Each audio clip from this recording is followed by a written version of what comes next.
வணக்கம். சற்று முன் கிடைக்கப்பெற்ற மிக மிக முக்கியமான செய்தி ஒன்று வெளியாகி உள்ளது. எடப்பாடி பழனிசாமி அவர்களிடம் இருக்கக்கூடிய அனைத்து நிர்வாகிகளுமே துரோகிகள்தான்.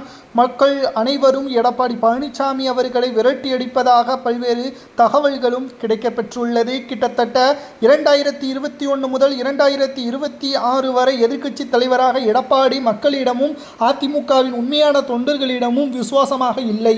கட்சியின் அதிகாரங்கள் பதவிகளை பறிக்க வேண்டும் என்பதற்காக முக்கிய நிர்வாகிகளையும் மூத்த நிர்வாகிகளையும் கட்சியிலிருந்து நீக்கி எடப்பாடி சுயநலமான ஒரு சிந்தனையை கொண்டவராகத்தான் செயல்பட்டுள்ளார் என்ற குற்றச்சாட்டுகளையும் மாவட்ட நிர்வாகிகள் முன்வைத்துள்ளனர். எடப்பாடி பழனிசாமி அவர்கள் செல்லும் இடமெல்லாம் எதிர்ப்புகளும் விரட்டியடிக்கக்கூடிய நிகழ்வுகளும் தான் உருவாகியுள்ளதாக பல்வேறு கருத்துக்களையும் நம்மால் பார்க்க முடிகிறது.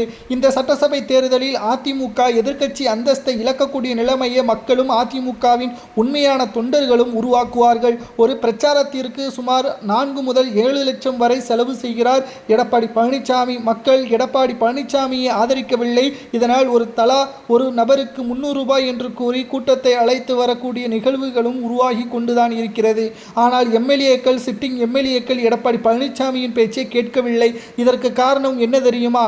மீண்டும் தொகுதிகளில் வாய்ப்புகள் எங்களுக்கு வழங்கப்பட்டாலும் நாங்கள் போட்டியிடவில்லை என்று கூறி சுமார் 20 எம்எல்ஏக்கள் அந்தர்வெல்டி அடித்துள்ளனர். பணத்தை நாங்கள் இறப்பதற்கு தயாராக இல்லை. காரணம், நாங்கள் ஒட்டுமொத்தமாக மக்கள் மத்தியில் ஆதரவாகத்தான் களத்தில் நின்றுள்ளோம். தொண்டர்கள் களத்தில் வேலை செய்ய மாட்டார்கள். பணத்தை இழக்க நாங்கள் தயாராக இல்லை என்பதையும் எடப்பாடி பழனிசாமி அவர்களிடம் கூறியுள்ளனர். இதனால் புது முகங்களுக்கு வாய்ப்புகள் வழங்கப்பட்டாலும் அவர்களும் தோல்வியை தான் தழுவார்கள் என்ற தகவலும் வெளியாகியுள்ளது. எடப்பாடியும் அவரை சுற்றி இருக்கக்கூடிய மாஜி நிர்வாகிகளும் மாஜி அமைச்சர்களும் நிச்சயமாக துரோகிகள் தான் என்று அந்தர்வெல்டி அடிக்கக்கூடிய ஒரு தகவல்கள் சமூக வலைதளங்களில் வைரலாகவே பரவி வருகிறது.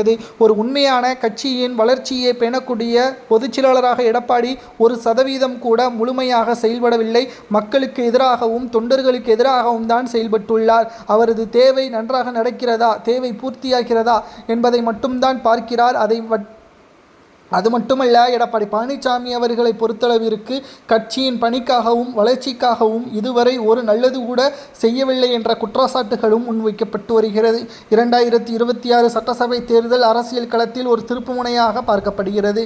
இந்த தேர்தலில் நிச்சயம் அனைத்திந்திய அண்ணா திராவிட முன்னேற்றக் கழகம் மிகப்பெரிய ஒரு தோல்வியை தழுவும் என்று அதிமுகவின் நிர்வாகிகளே கூறியிருப்பதுதான் இப்பொழுது பேசும் பொருளாக மாறியுள்ளது.